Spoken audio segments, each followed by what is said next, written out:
కృష్ణ జలాల వాటా విషయంలో తెలంగాణకు ఆనాటి సీఎం కేసీఆర్ను చేసిన మోసాలను ఆధారాలతో సహా బయటపెట్టింది బీజేపీ పార్టీనని ఆ పార్టీ జాతీయ ప్రధాన కార్యదర్శి ఎంపీ బండి సంజయ్ కుమార్ అన్నారు. మరి ఆనాడెందుకు రేవంత్ రెడ్డి స్పందించలేదని ప్రశ్నించారు. ఈ విషయంలో కాంగ్రెస్ బీఆర్ఎస్ పార్టీల ముచ్చట్లు బంద్ చేయాలని, ప్రజలకు ఇచ్చిన 6 గ్యారెంటీలను ఎన్నికల షెడ్యూల్ వెలువడే లోపే అమలు చేయాలని డిమాండ్ చేశారు. బీజేపీ పార్లమెంటు ప్రవాసీ యోజన కార్యక్రమంలో పాల్గొనేందుకు మహబూబ్ నగర్ పట్టణానికి విచ్చేసిన బండి సంజయ్ జిల్లా పార్టీ కార్యాలయంలో మీడియాతో మాట్లాడారు. 17 గెలువై 6 గ్యారెంటీలు అమలు కావు. ఇది స్పష్టం చేసింది కాంగ్రెస్ పార్టీ. మీరు ఎన్నికల సమయంలో ఏం చేయాలి?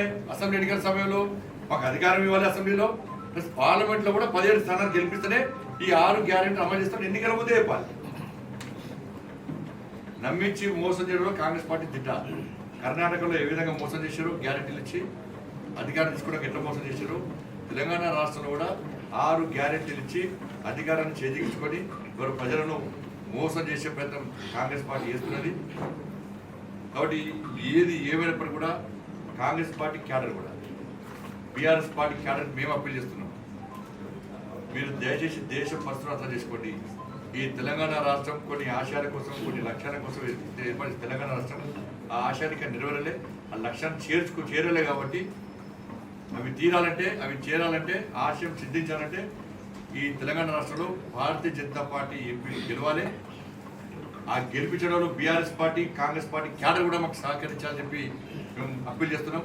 అందరూ కూడా BRS Congress party cadre one side అయిపోయింది. అసెంబ్లీ ఎన్నికల్లో కాంగ్రెస్ పార్టీ మేము ఓట్లు ఎంచుకున్నాం.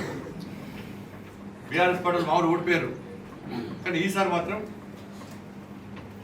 పార్లమెంట్లో మాత్రం ఎంపీల ఎలక్షన్ మాత్రం బీజేపీ ఓటేస్తారు.